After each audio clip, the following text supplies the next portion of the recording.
Welcome to the Empowerment Zone with Ramona Houston, where we zone in on Black and Brown relations and our journey to empowering our communities. Thank you for joining the Empowerment Zone. I am your host, Ramona Houston. History. I am absolutely thrilled that I have my first interview with a fellow historian on the Empowerment Zone this morning. Our guest today is Dr. Cynthia Orozco, and she's going to tell us all about her new book, Agent of Change, Adela Sloss-Vento, Mexican-American civil rights activist and Texas feminist. Hi, Cynthia. How are you? I'm fine, thank you. Good morning, and thank you for having me, Ramona. Dr. Houston, it's nice to be here. Well, I am so delighted to have you. Dr. Orozco is of Cuero, Texas. She's a Tejana like me. And she's daughter of Mexican immigrants, and she is a historian, author, and film and museum consultant. A two-time Ford Fellow, Dr. Orozco is professor of history and humanities at Eastern New Mexico University, Ruidoso? Yes. Dr. Orozco earned degrees from the University of Texas at Austin, also my fellow alumna, right? And the University of California at Los Angeles. She is author of No Mexicans, Women or Dogs Allowed, The Rise of the Mexican-American Civil Rights Movement, which is a UT Press best-selling academic book between 2010 and 2020. And she's also the author of a forthcoming book entitled Pioneer of Mexican-American Civil Rights, Alonso S. Perales, which I can't wait to read. She wrote 80 encyclopedia articles for the Handbook of Texas and over 100 articles and letters for newspapers in Texas, California, and New Mexico. She was board member of Unladylike 2020, celebrating women of the progressive era and commemoration of the 100th anniversary of the women's suffrage, which appeared on PBS earlier this year. Dr. Orozco has also served as a campaign manager of the Leo Martinez congressional race in the early 2000s. Governor Bill Richardson appointed her to the New Mexico Humanities Council. Hey, Dr. Orozco. Yes. Good morning again. Good morning. So tell us all about yourself first before we get into this great book, which I can't wait to discuss. So I know you're a historian. We know you're a historian, but tell us a little bit about your background growing up in Texas. How did you come to studying history, and what is the work you're doing now? As you mentioned, I am a graduate from the University of Texas at Austin. I did attend the University in San Marcos before, but I'm originally from Cuero. My mother graduated from high school in 1938 in Mercedes, Texas. She was originally from Mexico. My dad was also from Mexico. But because my mother had a high school education from the 30s, she was highly educated for her time. When she came to Cuero, she was very cognizant of the racial discrimination against both the Mexican community and the African American community. Cuero, we actually had 1/3 of our population in the year 1900 was African American. It was previously a cotton community with slavery. So we had African American neighbors and friends, and we had significant racism in our community. We had a segregated Mexican school there up until 1940 for the Mexican descent population. And then, of course, we had a African American high school that actually went on until around 1969 or so, way after the Brown decision. But so she was cognizant of racism and inequality and made sure that we attended the classes that we needed. We all excelled in high school, and I'm proud to say that all 6 of us went to college. and graduated from college. All of us benefited from the Pell Grant. We also benefited from the rise of the Chicano movement. And so luckily, when I got to the University of Texas at Austin around 1977 or so, there were a few Mexican-American history classes. So I took my very first class, and therefore, for the very first time, I began to learn about our specific community, and I was interested in our history and became a historian, actually conducting research as a young historian as a sophomore. So I did original primary research as a sophomore, junior, and senior. I wrote a senior honors thesis, and that's actually how I got to the topic of my book on Adela Sloss-Vento. Adela Sloss-Vento was a elderly woman in the mid-70s. She was about 75 or so when she wrote and published a book about Alonso Perales, the major founder of the LULAC organization. LULAC stands for League of United Latin American Citizens. It's the oldest Latino civil rights organization in the country. And luckily, I was working as a work study student at the Center for Mexican American Studies. Her son, Dr. Arnoldo Vento, was a professor of Spanish and Chicano studies, and he is the person who introduced me to his mother. So then I visited her in the Valley. She lived both in San Juan and Edinburgh, Texas. And when I visited her in San Juan, she shared materials related to the founding of LULAC. What she did not do is share the really larger extent of her collection. So I didn't know that she herself was a major activist. She did let me know that she was a collaborator and activist along with Alonso Perales and other LULAC leaders, but she never gave herself attention. And so therefore, I didn't expect to write anything about her. And later, when I went to UCLA to study and I tried to interview her, she was already elderly and not interested in talking about herself. So fortunately, what happened is that finally, around 2009, the Alonso Perales papers finally got to an archive, finally got to a professional archive. They got to the University of Houston. And there was a major conference about Perales, who again was the major founder of LULAC, but who had died in 1960. And so from 1960 to 2009, almost 40 years, his papers were in the possession of the family, and therefore historians could not access his papers. So after I looked at some of his papers, I saw more materials from Adela Sloss-Vento, and that's how I recognized her significance. So what made you decide to write a book about her? What made you decide to delve into her biography? Well, then at that point, after I saw some of her materials, I approached her son, Dr. Vento, who by that time was retired and also in his mid-70s. And I suggested to him that maybe the two of us could put a few of her writings together. I was thinking maybe 4 or 5 of her writings and just a real brief intro, more like a pamphlet. What I did not know is that she had a more extensive collection. And he told me, he said, well, I have her papers. And I didn't know exactly what that meant. So he invited me over, and then he showed me about 5 very large 3-ring binders of her writings and newspaper clippings. And then I saw that her archive was significant and that her own history was significant. I really could not have seen or known that before. Again, her materials were not in any archive.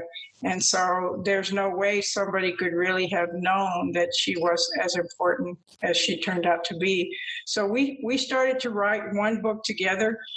It didn't work out, but then we're both now happy that he did write the first book about her, published about 2 years ago. And then mine was also recently published as well. So we actually have two.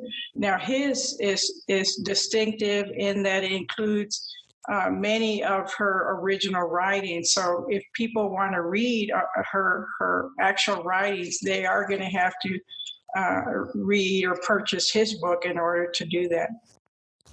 So tell us, for the audience who does not know a lot about Adela Sloss-Vento, tell us about her life and why she's so significant to American history, to Texas history, to Mexican American history, to women's history, all those yes. trajectories she passed. Tell us the importance of her life. Okay, well, I will say on the national level, perhaps the most important thing is that she was the most prolific Mexican-American woman writer on civil rights, definitely before the 1970s. We don't have any evidence of any other woman that wrote more letters to the editors, op-eds, and even a few manuscripts that writing on the topic of Mexican American civil rights. So at the time, that would have meant someone who wrote against racial segregation in the schools and in public facilities, somebody who would have written about unequal and low wages for the Mexican community, particularly in agribusiness, somebody who would have written about the poverty that was in that community at the same time. So at the national level, that's her significance. At the Texas level, again, it's the same case where she is the most prolific and the most vocal on the question of civil rights. Again, we did have the LULAC organization, but folks should know that LULAC, when it was founded in 1929, was segregated by gender. So unlike the example of the NAACP, the National Association for the Advancement of Colored People, we had this experience of segregation by gender in the LULAC. Originally, women were excluded in 29, finally permitted in 1933, but in separate councils. So in a sense, even within our own community, we were being marginalized according to gender. So in Texas, again, she would have been the most vocal. Again, she did this not in one strong organization, but mostly as an independent person working out of her home through letters and newspapers. So that's her Texas significance. The other thing I should mention is that she spans two social movements. So we have the Mexican American Civil Rights Movement, which most of us are beginning to date 1920 to the early 60s. And then she also enters into the Chicano movement, which is the 1960s through the late 70s. So again, at the national level, we don't really know of people that span both of those movements, particularly women. So that's another part of her significance.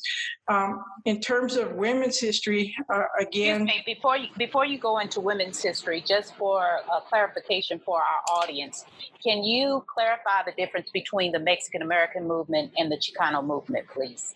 Yes, the Mexican American Civil Rights Movement, we call it that because it is primarily organized by people who are Mexican Americans versus Mexican immigrants. Before the LULAC and before the 1920s, most of the organizations that existed were mutual aid societies or labor unions, which did not make a distinction by citizenship. As the 1920s went on and as the Border Patrol and immigration laws began to change, the Border Patrol was created in 1924, citizenship becomes more important. So the conditions that they're fighting are, again, political empowerment, meaning to bring an end either to the poll tax or simply more so just pay the poll tax and exercise an independent vote without white people and without white employers telling people how to vote. It's also about economic uplift, meaning get rid of dual wages or get better wages, promotions, to not have jobs classified by race. It also means get rid of segregated housing because there would have been racial covenants in Texas and elsewhere that stipulated houses could not be bought by Mexicans, so-called Negroes at the time or Indians at the time. So it would have been all those things.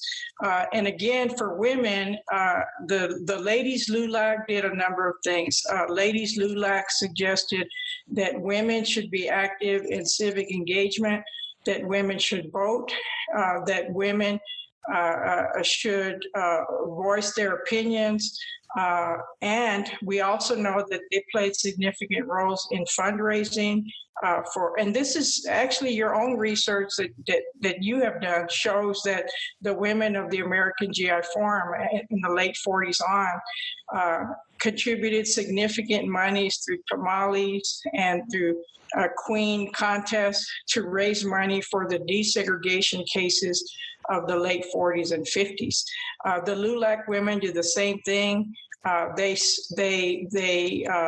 get people to vote. They helped elect Raymond Diaz, the first Chicano mayor of El Paso in 1960. They helped to get Henry B. Gonzalez into the Texas legislature and helped other candidates. They helped Gus Garcia become the first Mexican-American school board member in San Antonio in the mid-40s or so. So these are all the things that the Mexican-American civil rights movement is doing. What we see happening in the Chicano movement, which begins in the 1960s, is we see even greater attention to Mexican ethnic pride. So we see greater support for the Spanish language.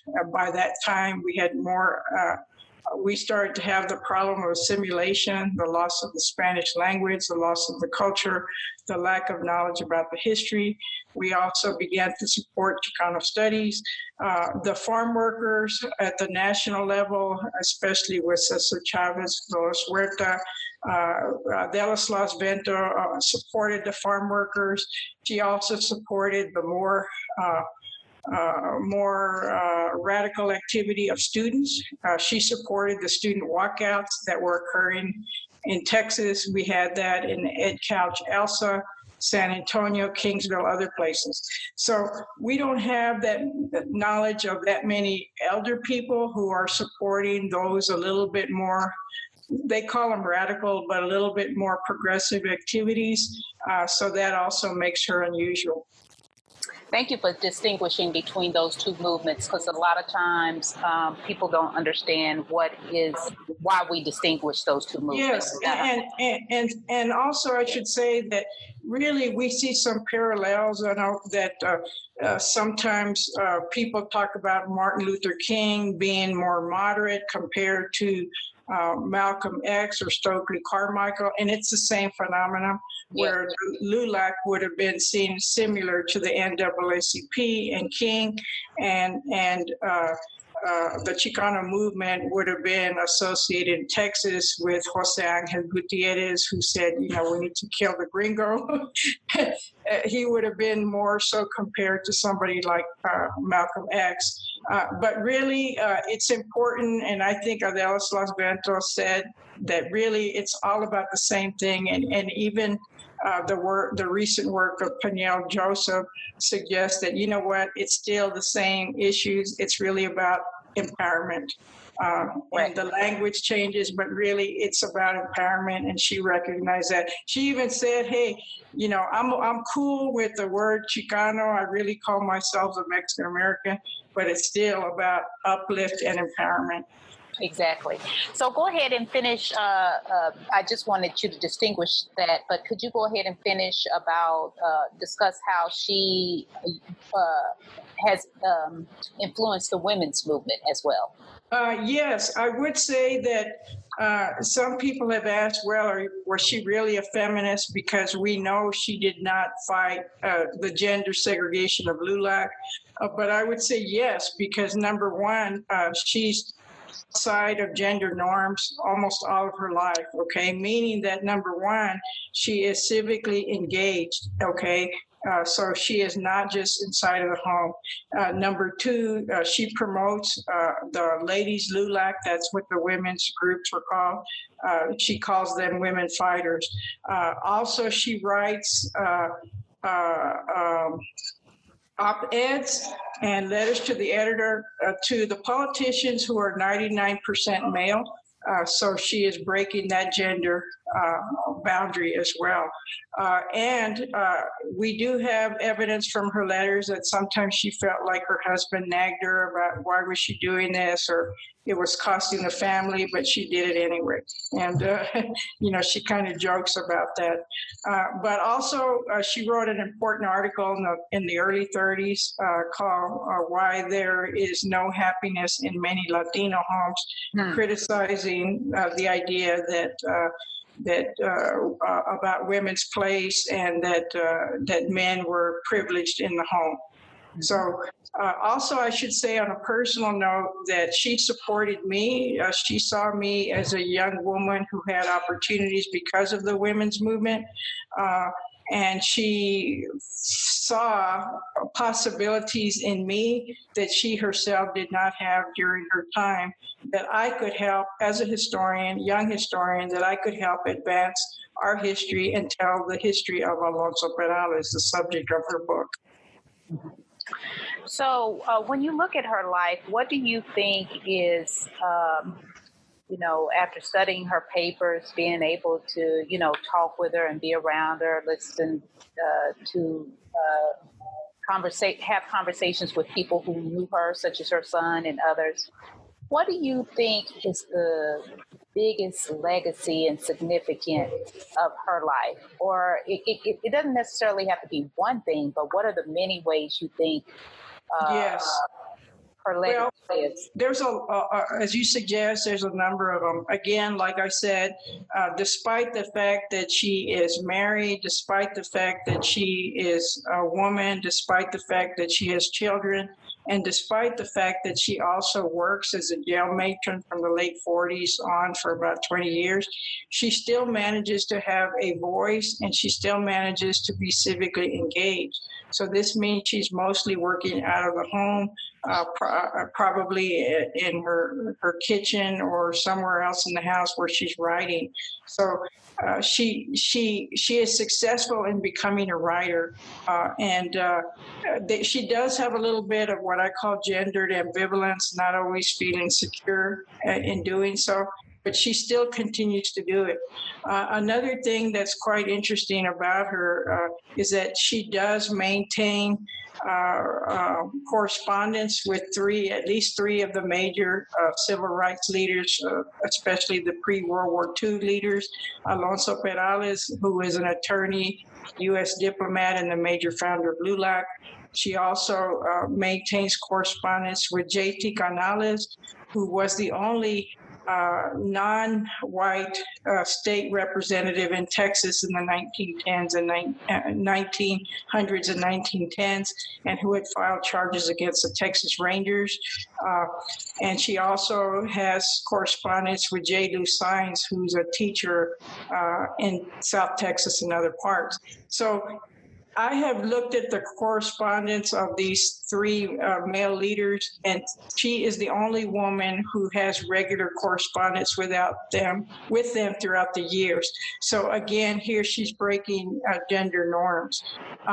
So she is quite unusual. Also, I should mention the fact that she's writing letters to the President of the United States. She writes Truman, she writes Eisenhower, she writes LBJ, she writes Carter, Johnson, Kennedy.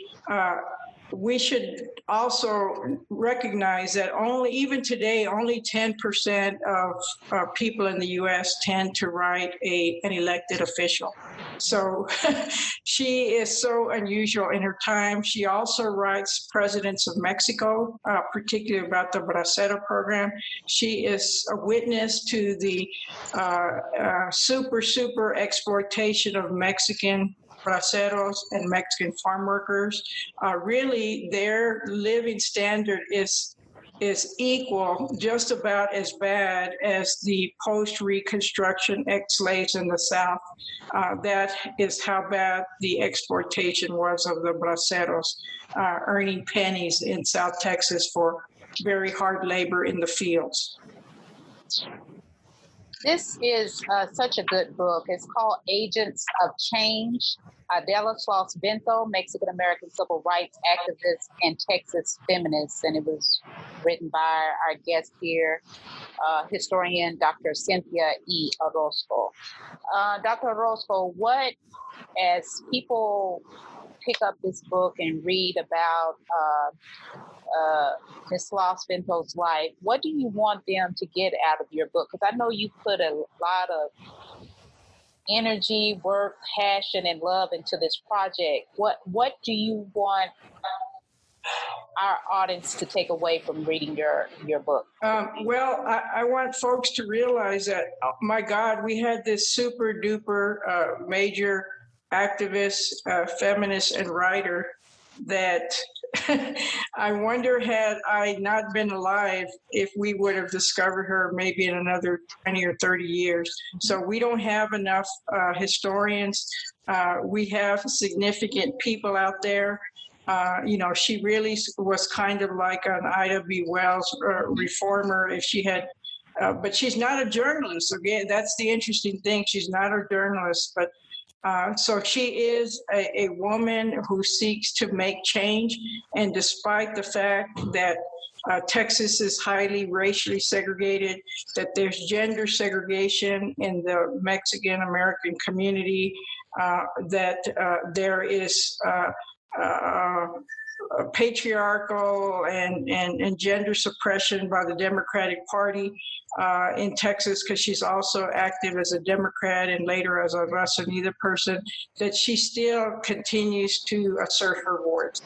So despite the suppression of so many decades, she nonetheless continues to speak out. So I think her tenacity is really quite amazing.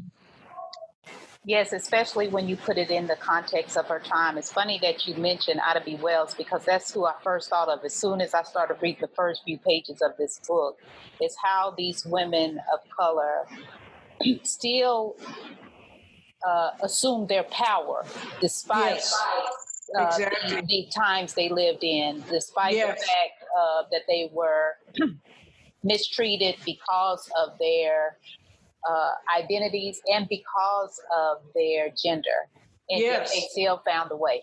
Yeah, so they do have agency, but actually the title "Agent of Change" comes from the fact that she wrote herself that she considered herself an undercover agent, because sometimes she would go hang out amongst the braceros and other immigrant farm workers to see their living conditions. So she felt like she was an undercover agent, and that's where the Agent of Change comes from. That's part of the title of the book. That's a great way to look at it. Like, she's an agent by actually looking at the lives, being able to go undercover, as you say, and look at the conditions of various people's lives and various situations, but also being an agent in terms of her own power, usurping her own power. So it's like a pun, Yes. An agent in both ways. Well, thank you so much. Where can our audience go to purchase your book? Well, it's been published by the University of Texas at Austin, the University of Texas Press, so they can go to that website and locate it there. It's actually also at Walmart, and it's also at Target. So I think very early on, the folks saw that this was going to be a popular book. Well, I'm really delighted to hear that for you. And this book is hot off the press. It was just published this year in 2020. So to my audience, it would be a great Thanksgiving gift, a great Christmas gift, a great gift any time of the year. Yes.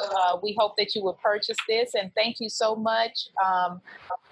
Dr. Orozco, and I must have you back to talk about your other book, No Mexicans, Women or Dogs Allowed, which is also Yes. reading. When you have time, please do come back and tell us about your book, because we're all about reading and disseminating knowledge here on the Empowerment Zone. Thank you so much. Thank you.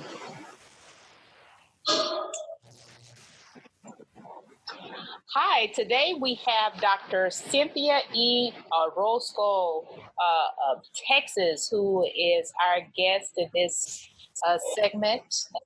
We are talking about strategies for college success. And Dr.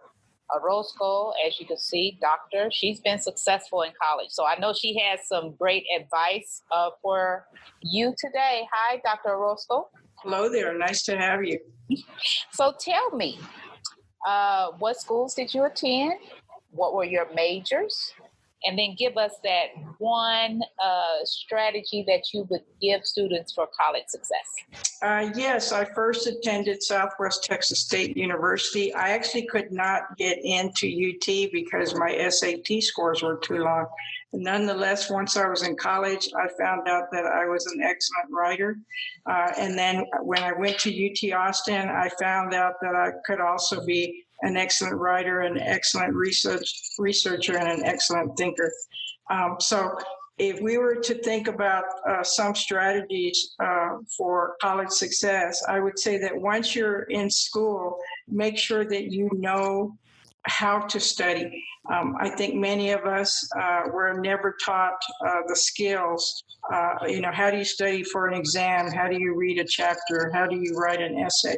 So that would be my first point of advice. Secondly, I would say that try to enter your field if you know what you want to do already. Enter it early. Do not assume that because you are an undergraduate that you are a lowlife and cannot participate in the profession. Too many times the hierarchy gets undergraduates to obey those rules, and they don't enter into their own interests. They don't get into their own research. They're not participating in professional association. So I would say enter the field early. I did so as a sophomore. Thirdly, I would suggest that students develop close relations with their major professors, find out what their world is about, your particular discipline, and connect with them and get their advice early on.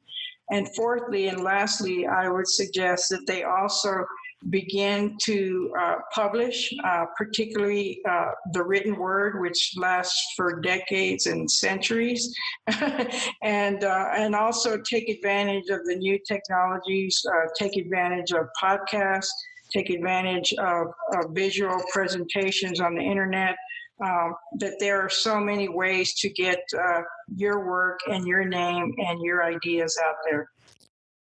I love that advice, Dr. Orozco. We have 4 pieces of advice. That's yes. Dr. Orozco for and you. I have plenty more.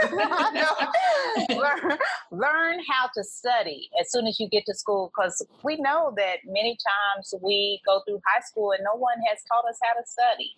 So learn how to study. Enter your field early. If you know what your interest is, go ahead and enter it. Don't delay learning about your particular and don't observe from the outside. Get into it. Yeah, exactly. Get into it. Number 3, develop close relationships with your professors. We know the professors are your entree into all types of opportunities. They are great mentors. They can help you accelerate your process in terms of your professional and educational development. So make sure you develop relationships with your professors. And lastly, publish your thoughts, publish your research. And it's much different now than when we were in schools. There are yes. all types of places you can publish. A zillion places. Exactly. And I want to say that actually as early as 1975, when I was a senior in high school, I started to write letters to the editor. So, That's it. I have a long history of publications, over 40 years or so of writing. And it doesn't matter if it's a letter to the editor in your school newspaper. And nowadays, so many things end up on the internet. So get things that can end up on the internet, because then it becomes global and it becomes permanent until the end of the earth. Yes, and your voice is important, and it makes a difference when it's the written word versus you just talking about your perspectives. Yes. And that's why people have to hone their writing skills, because you want to be a good writer and you want to be a solid thinker. So again, what college allows us to do is to improve our thinking skills as well, our critical thinking skills. Well, thank you so much, Dr. Orozco. That was great advice, and I'm sure these students are going to take it and run with it, as well as the parents who are listening who want to give their children and loved ones advice for college. So and then the last one, of course, is have fun. College is supposed to be fun. It's not just about work. Have fun. Fun has to be something that we do daily. Yes. Fun has to be something we do daily. That's a quote for us today, because we're workaholics, we're nerds to work, so let's have some fun. Well, thank you so much, Dr. Orozco. Thank you for having me, Dr. Houston.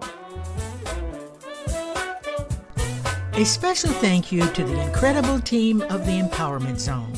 Terry Angulli, theme song, NADWorks, digital support, and of course, our featured guest.